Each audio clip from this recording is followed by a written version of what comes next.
Attention, citizens. It's time for Super Pulp Science. This is Super Pulp Science, where we talk about how genre gets made. Jettisoned into space is my long-suffering co-host, Justin Curry. Oh, no. Yeah, he is adrift somewhere in the Mutara Nebula. Cool. That's a nice one. That's the nice one. If you're a Star Trek fan, you'll know that there's no hope for him in the Mutara Nebula. Yeah. Where he actually is on a plane currently to Montreal for the Montreal Comic-Con. I will be getting on probably the same plane, but at a different time tomorrow morning to get to the same show. So I have brought producer extraordinaire Dan Vadeboncoeur to discuss something. Really, I just wanted somebody with a keen, laser-focused intelligence, and so we just needed Dan. So I picked this conversation for when Justin wasn't around. Oh. No. Harsh. It is harsh. I missed him. I actually thought that we were flying together on Friday, so I'm actually the dullard here. And so because I didn't realize that he would already be on his plane on the way, I have made a grievous error. And so we're stuck talking to each other right now, Dan. And this is what I want to talk about. For the dear listener, in context, to paint a little picture, here at the studio, we often are switching mediums of storytelling.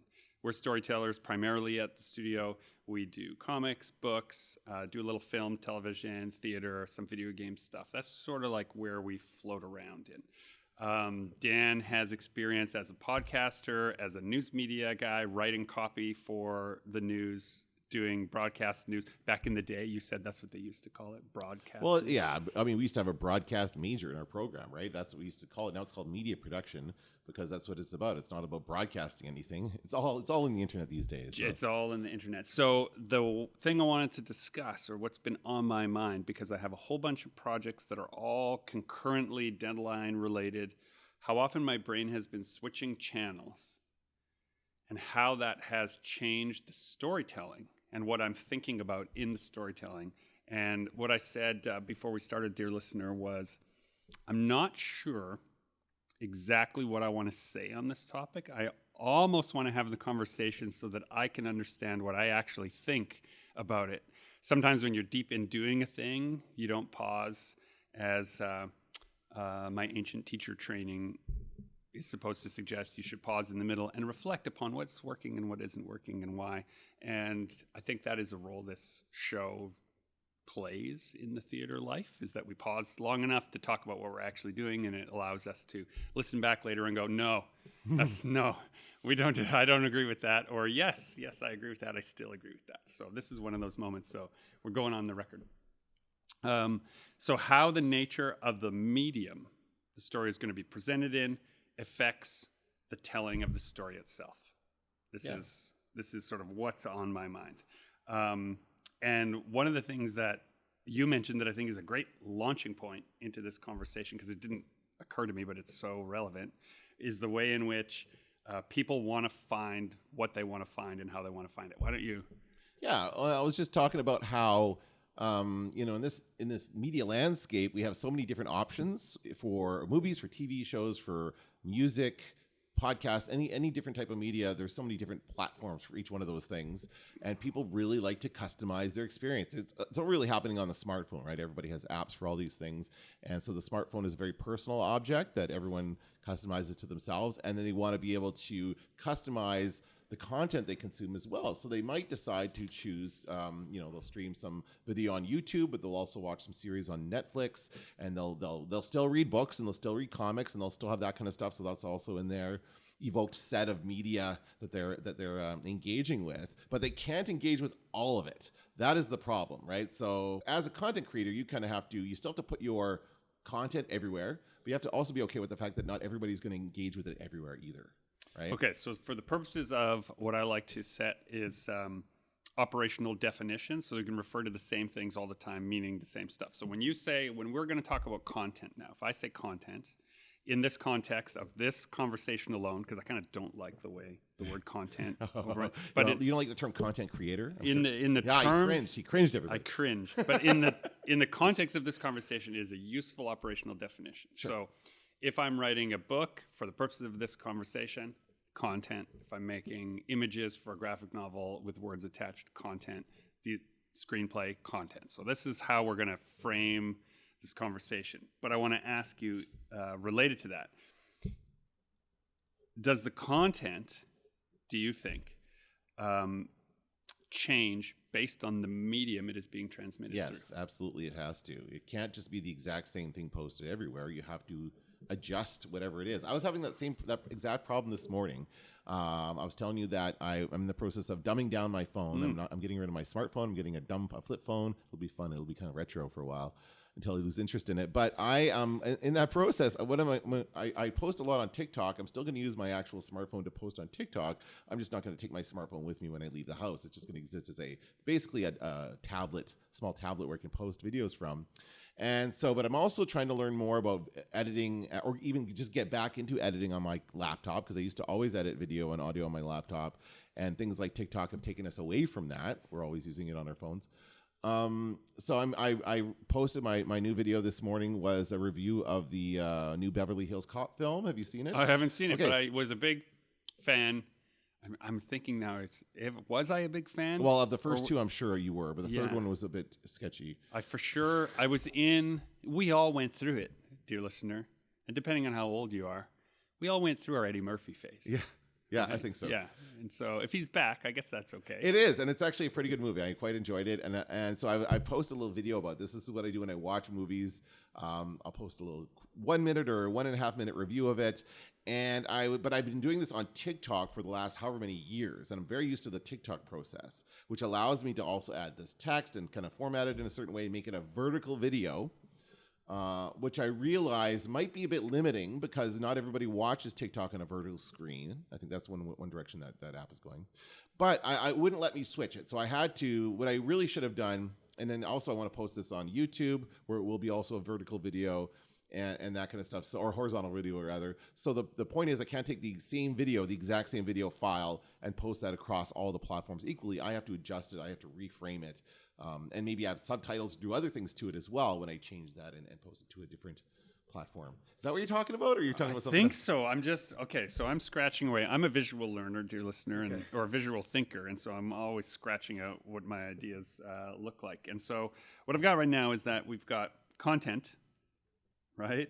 And content contains the meaning of whatever it is you're trying to say. And what I'm trying to get at, I think, is that the message of your content, if altered by the medium that you are transmitting it through, if the decision is made by you, I think that's great. If the decision is being made by the platform you're trying to put it on, I don't know that the quest for authentic communication is being met when you alter your transmission to suit the platform. So this is what I'm trying to understand right now, and this is what I've been thinking about and struggling with right now. Yeah. So for example, in the content you're making or I'm making, there might be images, words, text, video, audio, parts of the content. And what you're describing is that the platform now dictates the shape that those components must have. Mm-hmm. But the act of creation and creativity needs to now take the platform into account. And so the circuit that's being made is no longer decisions that are dictated or limitations that are dictated by you. Mm-hmm. Now, I would be the first to screech on the brakes here and say limitations are great for projects. And if you have limitations, it's amazing. A limitation in the number of seconds a video or audio clip can be, or how many images you can show. These things can be marvelous to streamline your process. But eventually, this comes back to one of my favorite Da Vinci ideas, which is movement gives shape to form. Why is the fish the shape it is? Because of the medium it moves through. Why is a bird the shape it is? Because of the medium it moves through. Why are stories the shape they are? Well, because of the medium they move through. And for the first time, I think, in human history, we have more mediums to transmit the same story to the same audience than we have ever had before.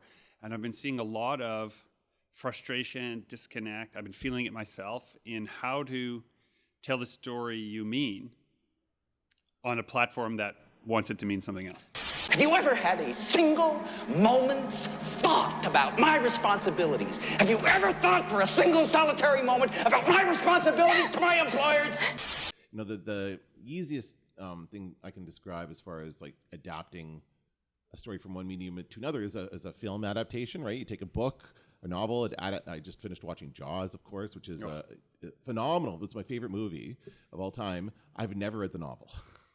I've never read the novel of Peter Benchley. I want to now. I just was thinking about this, and I'm going to try and find it at a thrift store and read it.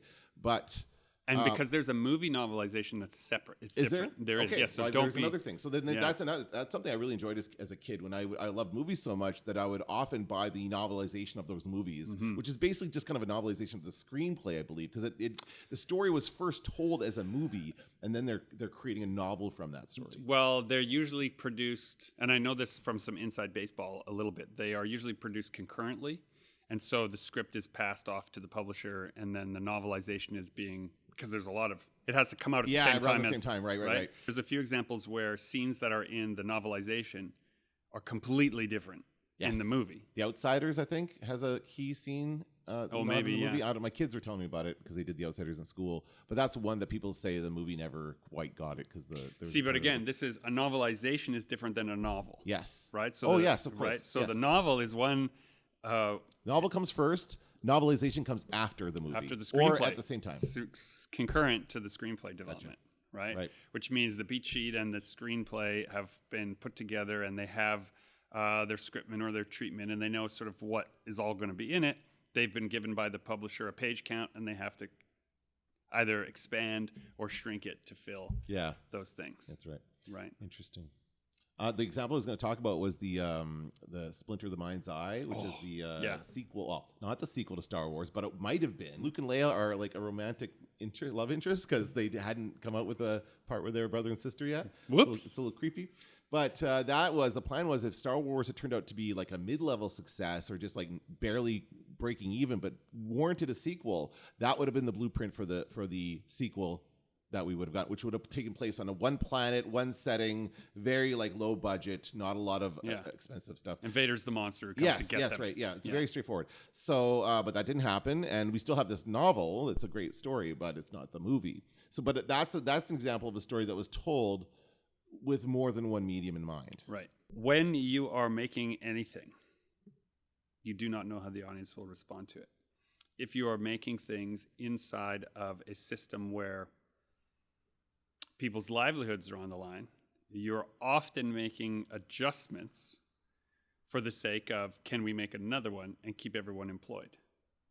Can we extend this? Do we all want to break up the band and go work with other bands, or do we want to try and stay together and work on the next thing? Yeah. And you often end up in this slippery slope of devil's bargains about how to have those made. And in the background right now, of some other projects, I'm working on some pitches that I guess technically they're like TV pitches. You know, they're project pitches that we're first going to pitch to television. And one of the things that I have done early is make a list of my these are not deal breakers elements that are in the project. So things that I think are essential to the project, a key plot element or character or idea or concept that's inside the pitch that I am not married to as like, if you change this, I'm going to stomp off of the playground and go home, right? Things that I'm willing to compromise on in major ways in order to get it made, to keep the team I want to work on together. And one of the things that I think, I wouldn't say that I don't believe in it because it does produce results, but the notion of the auteur filmmaker is not something that I'm interested in pursuing or being involved in or really encouraging. It's a team sport, film and television. Yeah. And so one person's singular vision would be great if they were paying all the bills. The only person that I think has the right to have their singular vision in modern cinema so far, despite how they turned out, was George Lucas's prequels.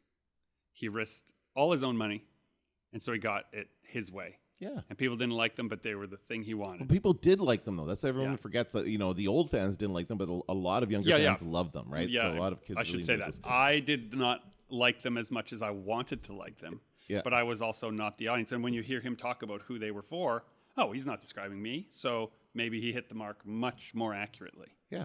But the reason I say this is the idea of a person wanting it their way and no other way. If they're writing all the checks and they're keeping everyone employed and this is like come and play with my toys and do them my way, I guess that's okay. But when you're talking about hundreds of millions of dollars, I guess you can afford to do that.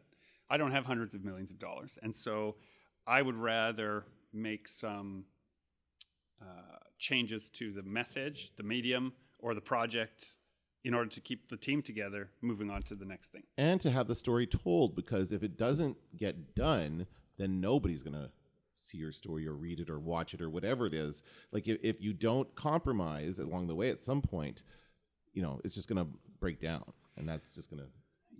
You said a phrase that makes me want to talk about it. To get the story told. And I'm wondering how much... What's your goal here? Yeah, I'm wondering how much of my process creatively is about a specific story that I want to tell. And this is me like thinking about it out loud right now. Or just wanting the practice of telling stories to be present in my life all the time. I'd rather have that second one, I think, more than I would want a specific story told. Yeah. Oh, really? You would like a job, like as a screenwriter, for example, just working on whatever story they assign to you, no matter what? No, but now, okay, and this swings back around to the beginning of our discussion. So, for example, if I have... I'm trying to think of a project that I can talk about completely openly where, like, nobody will care if I spill the tea or whatever. Automatic Age. I completely control the IP of Automatic Age. I've licensed it to a publisher, Great Plains. They've put out 2 of the books for that. I love the story world of those. And the novel I pitched and the novel that got published were not the same, because the editorial process of creating a book for a publisher in the way in which the publisher sees the project, it's like when you go to the eye doctor and there's letters over there and they're slowly dropping lenses, and when it comes into focus, well, some of those lenses are you, the author, and some of them are the publisher, and some of them are the market forces, and some of them are the audience, to make it clear.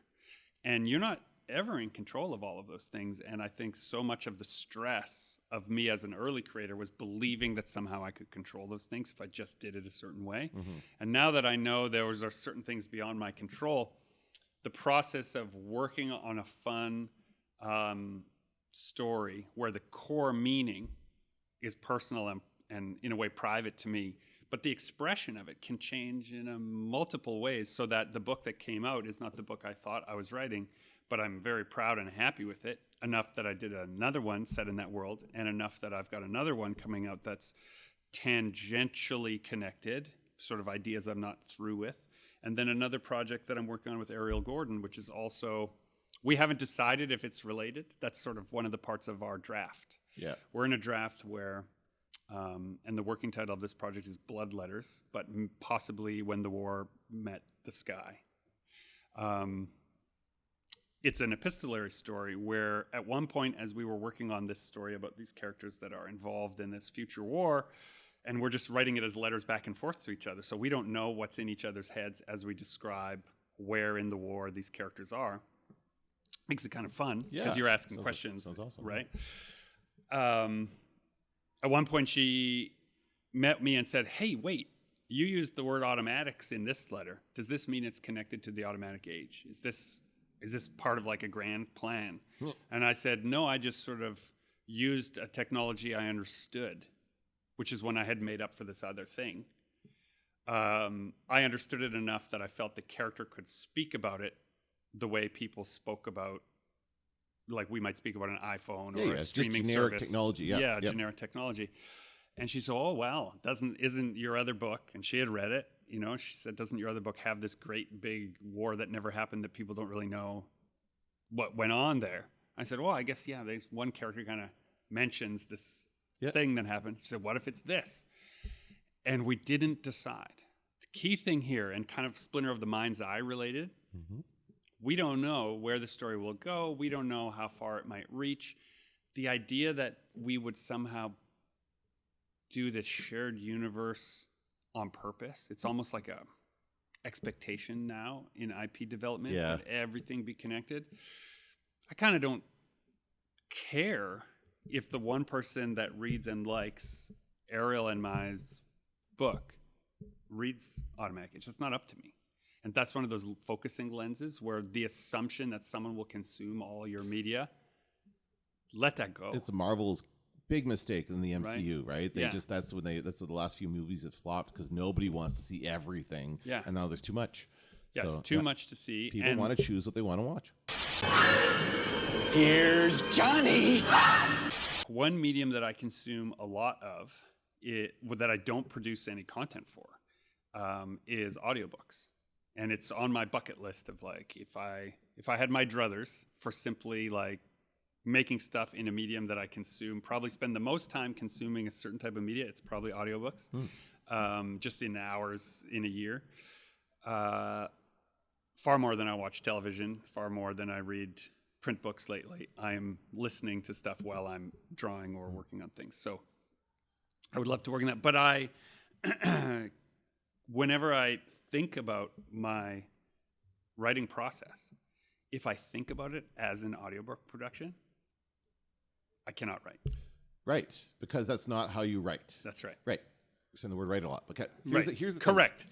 We talk about this in our program as well because we teach students in the Creative Communications program to primarily, it's a writing program, and we do start with things like proper grammar, punctuation, spelling, all the basics. We go through all that stuff to make sure they have a good understanding of it, and then we expand it from there. But one of the things I teach them as a broadcast instructor is how to write for the ear, as my instructor told me. This is how it was taught to me. Write for the ear. What does that mean? I don't know. I could never figure it out. So I'm like, be descriptive. I would actually tell them what to do. Be descriptive. Speak how you speak. Don't be too formal. You don't have to worry about grammar or proper sentence structure so much. You just have to be conversational. That's the key element of reporting on the radio or the TV. You just have to like relay it in a calm, professional manner that's clear that people will understand, but you can just be casual about it. So this write for the ear thing? Yes. Love it. Yeah. Been getting a lot of notes on a screenplay that I'm turning in for this other television project, where one of the roles that I'm writing, just trying to think of how much context is required. There's a number of characters who are experts on the subject who are weighing in, who are just me. I'm writing for those experts. Yeah. Right? They are characters. There are actual people who are experts who are talking, but there's a few cut to people so that we can have some colorful exchanges and flip back and forth. And so I have to put words into those people's mouths. And for one of the characters in particular, I keep getting a note, like, people do not talk like this. Use more contractions, and what I had done was try to create a character who, in my mind, had a more formal education, was more precise, and I had intentionally removed contraction from their speech. Mm-hmm. But when you read all of it together, it sounds like a robot. But if you read it, and this was obviously when someone gives you notes, you just change it. I'm not big enough on the. I'm not big enough on. You're not there yet. I'm not on the scale where I would. What do you mean? Yeah. I get compromising the character. Yeah, nothing like that, right? The showrunner is the boss, and if they don't like how it sounds for the ear, you change it. Sure. So that's fine. But my contention, when I'm in my own head having the argument, is, yes, I agree that all at once this would seem wooden, and when they record it all together, it would come across a little bit like that. But in the rhythm and punctuation of the edit, which is how I'm trying to write it is for the edit, we're going to cut between 5 different people. So I wanted to have a place for the ear to rest outside of colloquialisms, out of the way that people talk casually, and have at least one moment where the ear resets to formal English. Yeah. Because I was, as you say, I didn't have the term for it, but I was writing for the ear. I was think that's what I was trying to do. It's interesting. Right? But when they look at all of that dialogue as a production element, which is we're going to take this person, put them in a room, record all of this at once, they're listening to it as they read it out loud to themselves and saying, what is going on? Like, do people talk like this? Right. I think you should change this. And so the idea is taken and put into the content. And then that content, the medium that it's going to be produced in, not even presented in, produced in, changes the relationship with it. Yeah. I see. The thing is, getting back to audiobooks for a second, I think that medium in itself has changed incredibly in the last 10 years. Because an audiobook used to simply be a person reading their book, right? Which it is, it is still that in a lot of ways. But there are also audiobooks. I have a friend who voiced an audiobook for one of his friends, and there was like something like he did 26 different voices. He did a different voice for every character, and they basically create an audio drama from it, not an audio book. Yeah. So I think there's a bit of that going on too. They're adding sound effects, they're adding production elements. That kind of stuff is happening as well. And that's something that's new. Me personally, I don't need sound effects, but I love a narrator that varies the voices. And not like to a crazy extent, but Yeah, it does keep you engaged, right? Yeah. It sounds different. So I just think that's something that, when you write a novel, you can't necessarily think about how it's going to end up as an audiobook, right? You just can't worry about that kind of stuff. Well, just write the story as clearly. Is it about maybe just like how clearly do you see the story as the author, right? Is this a novel? Is this a screenplay? Is this a comic book? How do you choose which one to write? When we come around to this idea of, okay, so you responded when I said, yeah, you just change it. You were surprised because you've seen me because I know you would fight for your work. You see me very control-oriented on personal projects. 100% true. If I'm writing a novel, that's my voice, my words, my labor, my ideas, and someone says, oh, characters don't talk like this, but this is integral to the rhythm of the story, I'll fight to the death. But this other project, this TV project, is a team sport, again. Yeah. And so basically, back in my misspent youth, we were the B-side champs on our rugby team when I was in high school. Wow. B-side. And we had good enough players, like really good players, some people from New Zealand, for example, that the deal was if we're up by enough tries, by enough points, by the halftime, we'll let Gregory play. That was the role I played on the team, just to like really contextualize like my role on the team was, hey, we're up enough that if he messes it up, and we had a whole string of bench second half benchers, and it made us cheer for those point scorers because they gave us the leeway to have fun. And if we got down, if we weren't winning by sort of twice the number of points on the board, they'd pull us and put the good players back on. Our coach liked to have at least a double lead. And we skated through all the way. We were on the B side, keep in mind, but we were B-side champs that year. And I think about this sometimes when I am getting fired up in the ego space of like, oh, you're changing my writing, or I get a script back and there's like, tons of notes and I have to make changes. I think of myself, oh, you're on the team. You're lucky enough to be on the bench at all, never mind. And they've given you enough of a lead right now that you can make these mistakes. There's a limit to how much you can lose that lead before you're not on the team anymore. Yeah, that's right. Yeah. Right. And so that's that's the space that this that particular writing project has for me.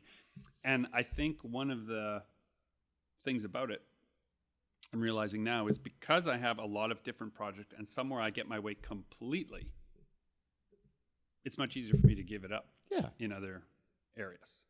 Mm-hmm. And so maybe if you, dear listener, are a bit of a megalomaniac, but you'd like to work with other people, maybe I guess the advice I'm developing here for you is pick one project where you will make no compromises and make none there, so that you are free to make tons of compromises in other places. Come and play with us, Danny. Forever and ever and ever. I find the world of TikTok Byzantine, Oh. strange, ethereal. But you dive in there, you're a regular.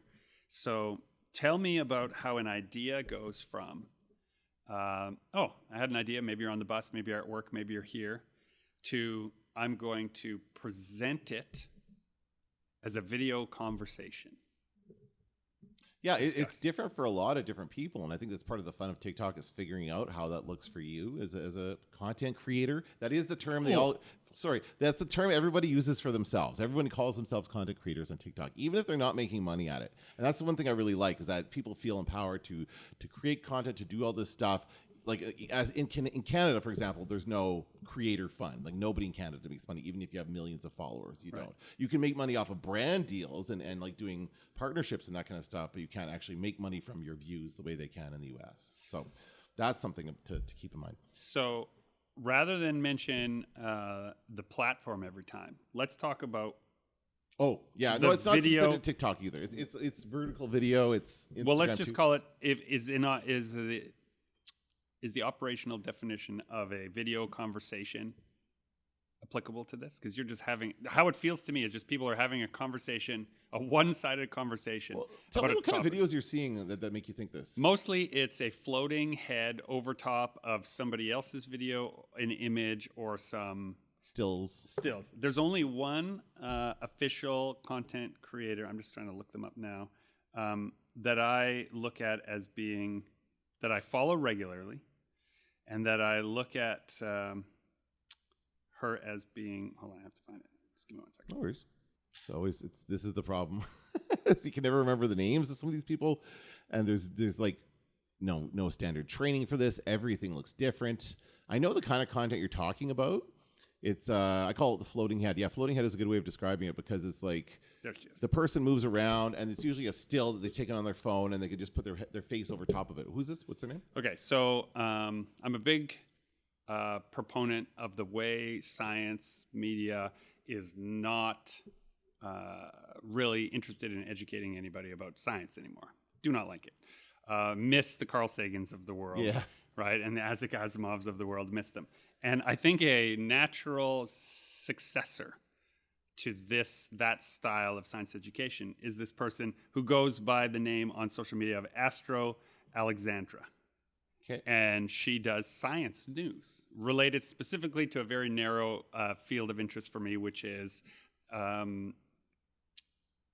close interstellar interactions in our solar system. Yeah, that stuff's cool. Right? That's awesome. Love that stuff. Yeah. And there's a lot of content that she creates, which is looking at the hard data science from a NASA website or a NASA news agency or international science agencies, and not giving a hot take, but compressing it into why this is exciting. Yeah. Like what maybe you don't know that went into the 25 years of this study that they did. Yeah. This just happened today, and this is really exciting and important, and this is why.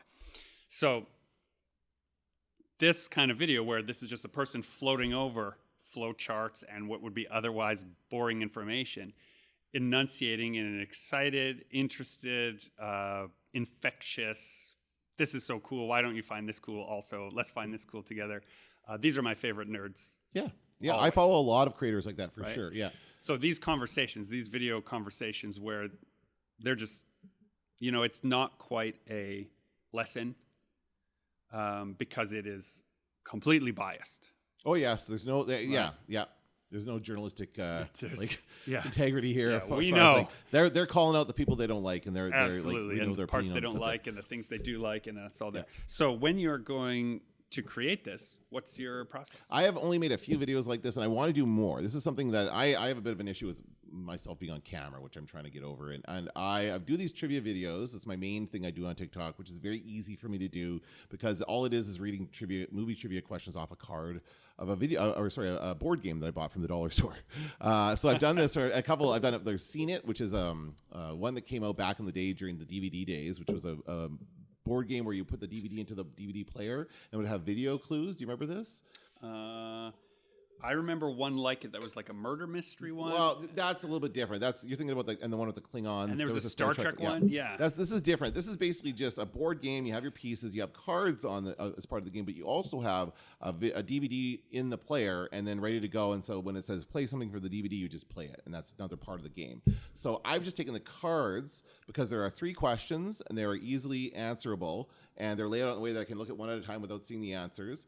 And I just answer those quickly, and I do that in one take, boom, and it's like a minute and a half, and it's really easy to do. And I've done that so much that it feels super natural and super easy to me. So that's my main type of video. Another type of video I make is a movie review video, similar to the one I was talking about with Beverly Hills Cop, where I watched the movie last night. My girlfriend and I watched it on Netflix.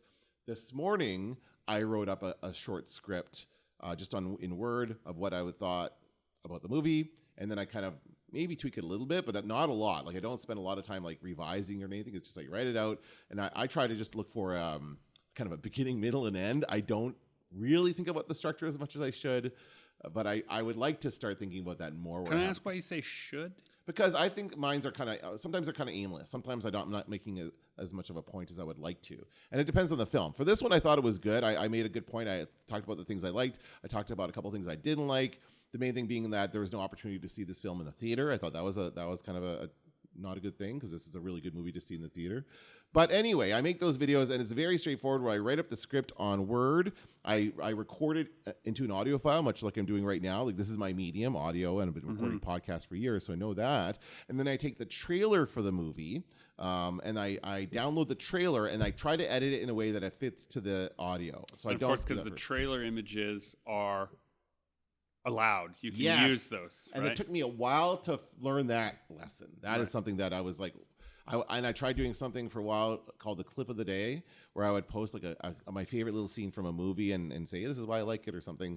But I only posted a few of those before I kept running into like copyrights. Like they just shut down. They take all the audio away when it's copyright stricken or whatever. So that didn't work out. But I still have a few of those clips that are out there that still get likes. Like I posted one from Lord of the Rings that still gets a lot of likes, and one from Napoleon Dynamite that gets a lot. So those are still out there, people like that. But these ones with the floating heads. So what I've done, I've made one recently about this where I talked about basically this guy who's a former CEO of Warner Media who's trying to pitch a Spotify for movies. And so I found this article, I saw it on, and I'm just kind of actually I watched that one. Did you? Yeah. Okay. Oh, because I posted on some. Yes, you saw it because I posted on Instagram. Yeah, I'm going to start posting stuff on Instagram too.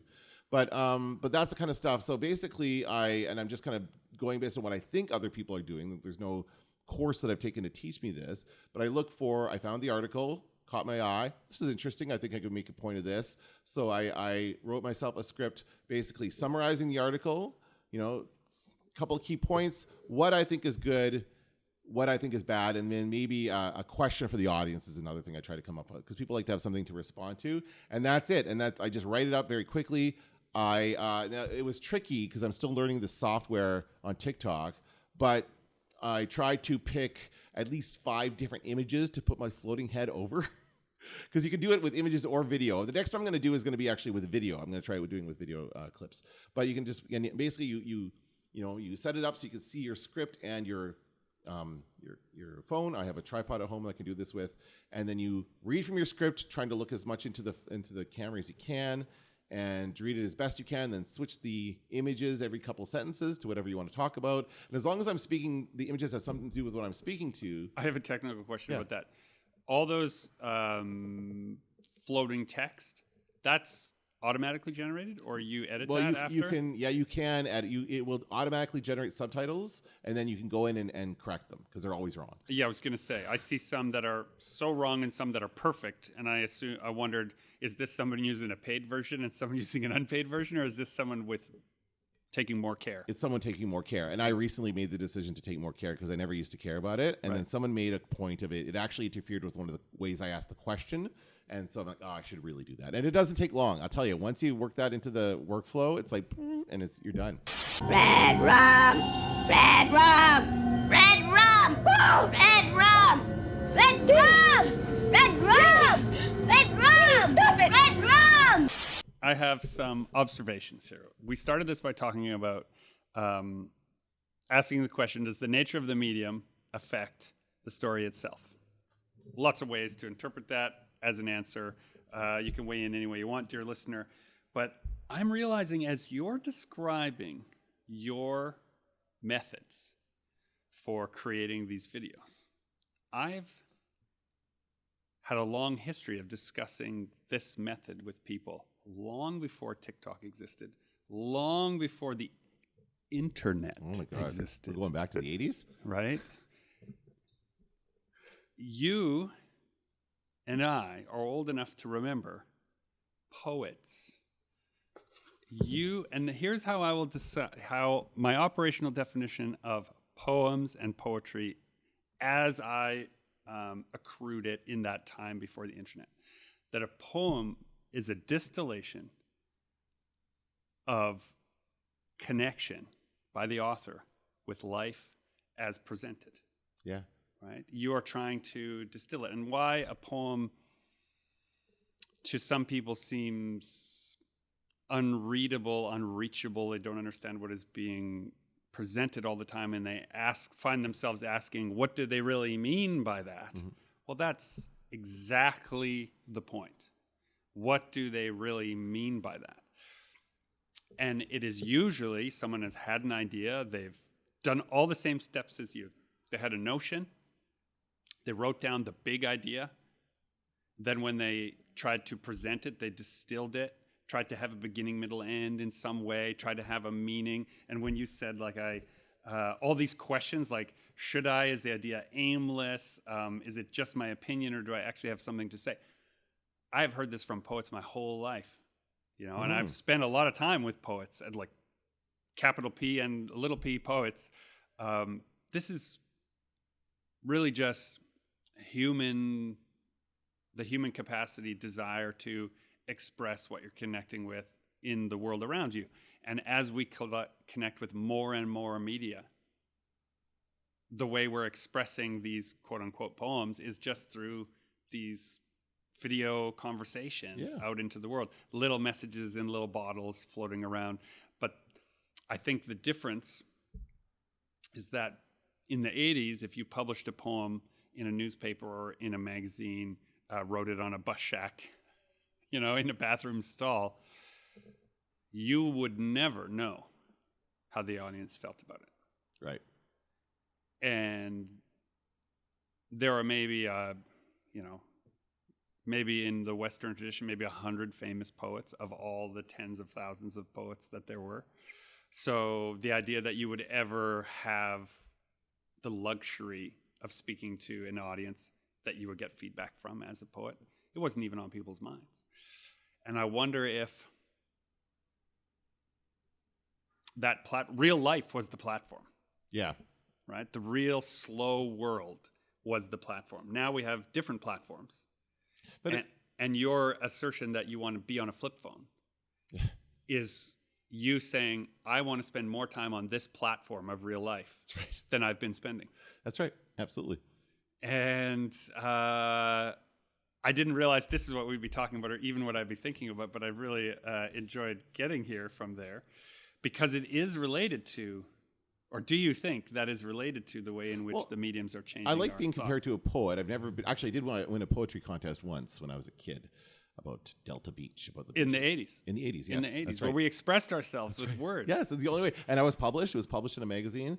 Good luck finding that magazine now. But I think that the reason poets do what they do is, even if they're not famous, which many of them aren't, is because they love it. It's for the passion and for that connection. And yes, many of them don't it's a passion know. Inside. Yes. Yeah. And so that's why many people do create these TikToks, create these videos. They feel the passion inside about whatever the topic is that they're talking about. And so they feel this compulsion to put it out there.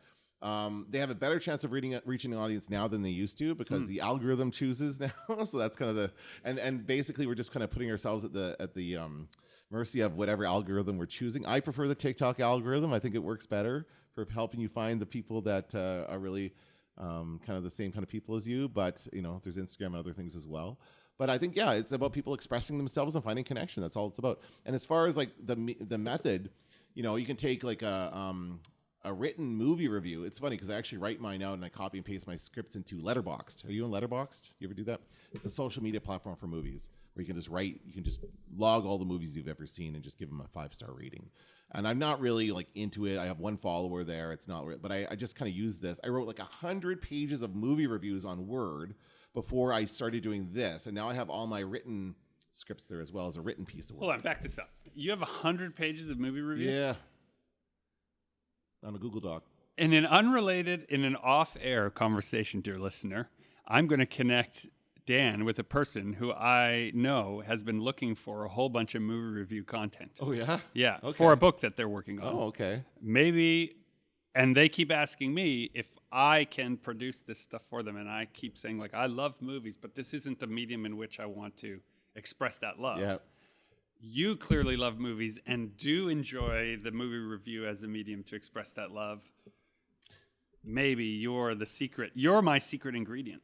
This is the team sport of book world. Could be. I will say that I don't actually enjoy the movie review aspect. That's just the popular format. People love hating things. Everybody formats anytime you post about a movie, it's a movie review. That's if you're expressing an opinion about a movie, it's a movie review. That is the common parlance of our times. It's just the way people talk. It's so broken though because it isn't really a review. No, because it's not like a review. It's usually a summary of the fucking movie. Exactly. And then some shitty hot take. In case you're wondering what I really feel about it. You're right, but you're right. In a lot of ways, you're right. Like not a lot of people, like the days of Siskel and Ebert are long gone, where we have somebody who's like really, really knowledgeable about the industry and has a lot of expertise and experience and can actually give us some really interesting insight about stuff. That's long gone. So we just kind of, I don't know. It's so weird. These days, movies, the whole movie world is very, very strange. Tangential question. Okay. You may have to edit out if we go down a rabbit hole here. Do you think the age of the critic as profession, which is now over, do you think it was better or worse when there were less taste makers? I think there was, it's both. I mean, it depends on how you look at it. I don't really care about This is not reviews. A trap question. No, I understand. I understand what you're saying. Like back in the day, we could look at, like, I knew that I liked movies that Roger Ebert liked. So if he recommended, he gave it a thumbs up. I'm like, all right, I'll check it out. That's how that worked. And I had a local Roger Ebert. I had a local guy in Winnipeg who published a column in the Sun. Randall King, I believe, right? Yeah. And I would read his, and I disagreed with Randall King. I didn't agree with his taste in movies. So if he said liked it, I would not go to see it, and vice versa. I had one like that. Alison Gilmore. Yes, I think Free Press, yes. She still works for the Free Yes, Press, she right? does. Back in my misspent youth, if she didn't like a movie, like if she gave it 1.5 stars, guaranteed I would like it. Yeah, like that's how I used it. It was but like the reverse. You had one or the other. You had a way to measure how much you're going to like it. Yeah. These days they have Rotten Tomatoes, which kind of aggregates all these scores, so it becomes meaningless. Plus, that people can just like ratings bomb it or whatever, like they did for that Star Wars series. Like trolls will get on there and make it a low score and stuff. So you don't really trust any of that stuff anyway, and it's never an indicator of how actually good the movie is. Good the movie was. Right? Yeah, but that was related to. I was a regular consumer of her column, even though I didn't agree with it. Yeah, no, people love to do that too. They will read stuff that they don't agree with, for sure. And at first, like when I was, just a stupid kid, I'd be like, she's so dumb. She doesn't understand what a good movie is. Until you get old enough to go, oh, no, she's expressing her opinion based on her taste in movies. And this is her review, not the review of the movie. And I have just been disconnecting more and more and more. I think it's just I'm into my old man yelling at clouds phase of life. Disconnecting more and more and more with the notion that everyone is entitled to their opinion on a topic, which I think is true. Sure. But I'm not required to consume any of it. No, and people sure do like to broadcast their opinion. We're in the age of broadcasting our opinions to everyone, right? And that is what TikTok is. That is what all of these platforms are. But if I think of you all as poets now, instead of just hot take jerks, maybe I'll appreciate it more. What are you doing down here?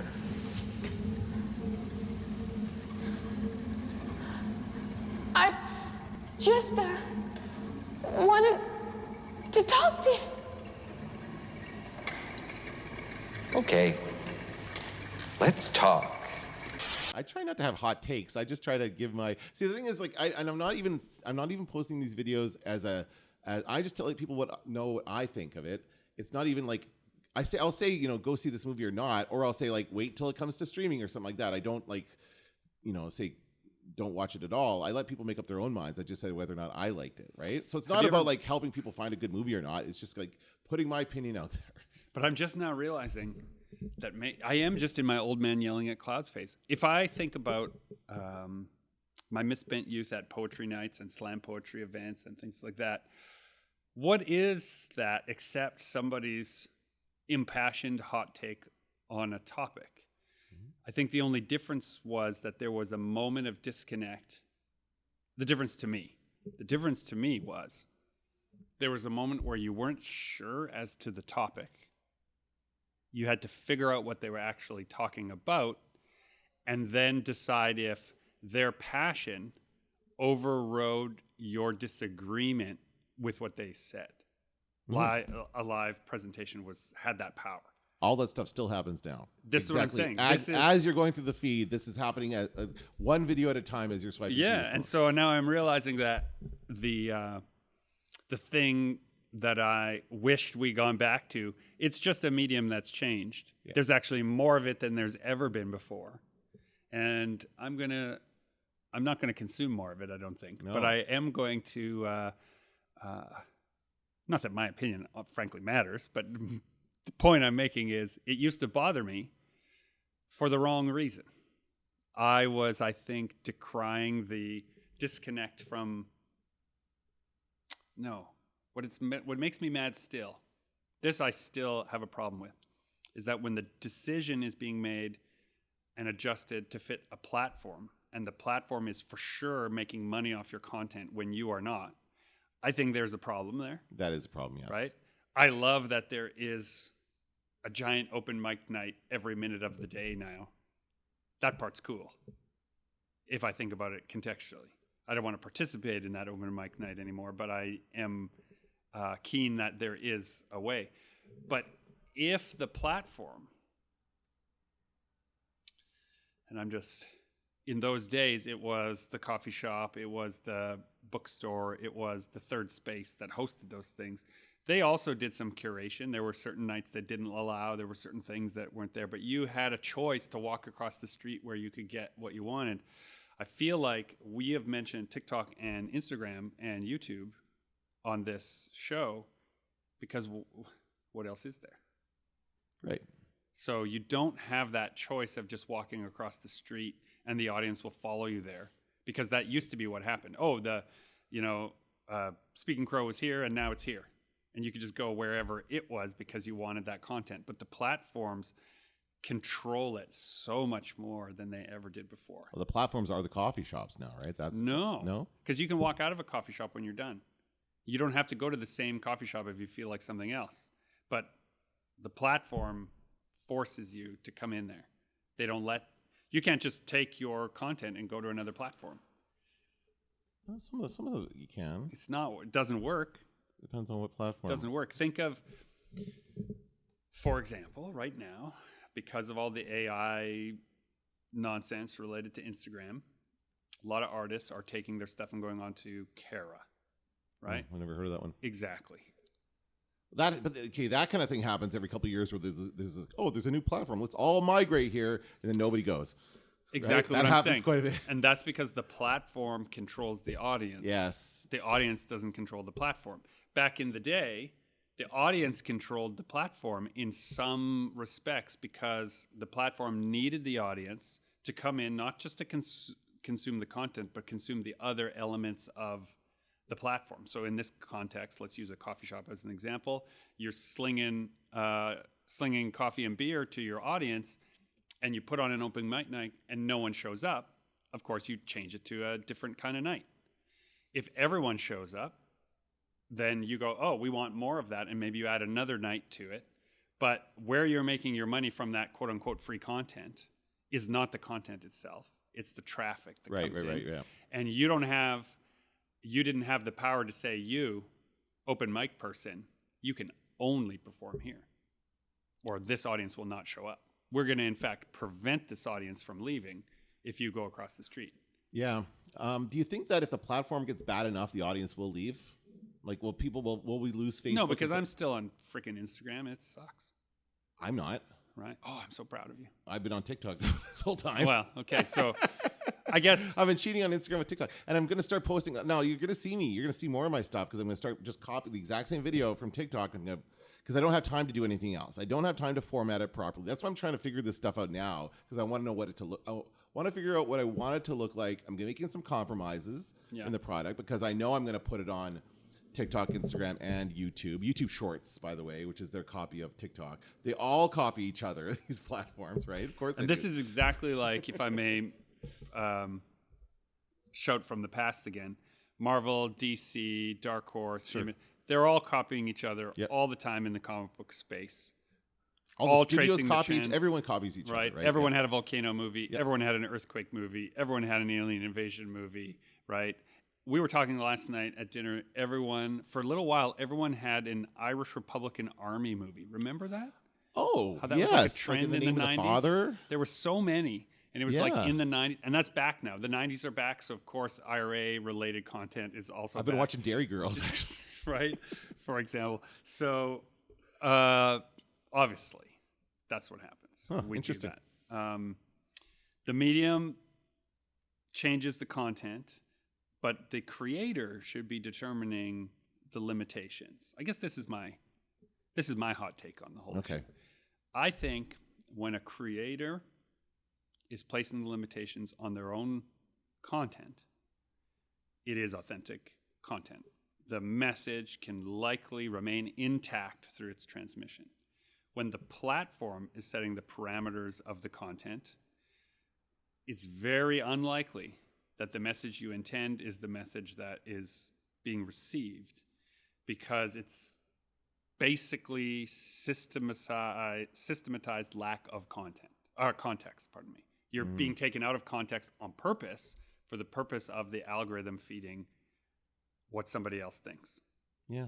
You know, for a while I tried to game my Instagram ads by clicking on everything related to bookshelves. Okay. Pictures that had bookshelves in them, I was just like playing a game to see like, how does this algorithm really work, and will it feed me what I seem to be interested in? Were you in the market for a new bookshelf? Is this why you're doing I was in the market for Okay. a new bookshelf, and I thought it would be funny. You just go down to the store. And there's this, you know, they call it shelf porn, right? Where it's like people who make these elaborate bookcases, and so I was clicking on all that. Every ad for a month was a bookcase related thing. Every suggested content had a bookshelf behind it, even if it wasn't related to that. And I found it frightening how the algorithm would pick content with bookshelves in it that had nothing to do, the content itself. You just had a bookshelf in the background is what you're saying. Correct. Yeah. Lots of books Yep. in the background of whatever they were talking about. And that's what I'm talking about, it's out of context.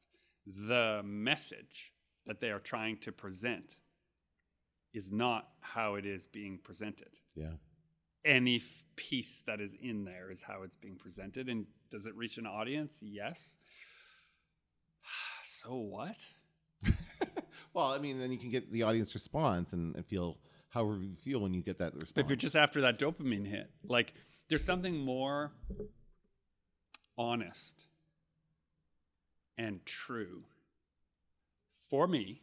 I'm not talking about how other people should behave. For me, about the 5 or 6 words scratched into a bathroom stall in an airport. There's something so much more profound about that than the millions of hours of content that will be uploaded today to the internet in the chase for the reaction of some stranger. Right? You're going to get a reaction from a stranger when you scratch it into that airport bathroom, but you will never know what it is. And that's more meaningful to you. To me, that's more, Yeah. isn't that more pure? I guess. I mean, it is. It's more positive because then it's always going to be positive in your mind, and you're never going to think of the negative stuff. You're never going to get the trolls, right? A lot of people probably aren't happy with that graffiti in the bathroom. I'm usually not. No, sometimes it's horrible, but every now and then it just gets me right in the soul. I think it's another lost art. Bathroom graffiti is something that we don't see as much these days. I guess we're going to different bathrooms. Maybe. All right, we got to wrap this up. All right. We've been talking about the way in which the medium that your message is presented in can change the message itself, the meaning itself, and whether or not platforms themselves and the limitations of the platforms that you are not deciding make you an employee of that platform. Or is all of that irrelevant in the search of self-expression, which is a common, normal, everyday human need? In the 80s, we called them poets.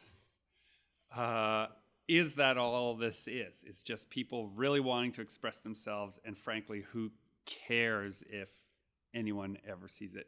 Dear listener, thank you for listening to this old man yelling at clouds. I would like to take one brief moment to apologize for the way in which I opened the episode with a straight insult to Justin Curry. We miss you.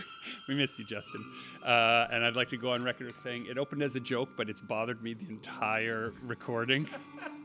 So this has been Super Pulp Science. Justin, we miss you. Please join the fight and make comments.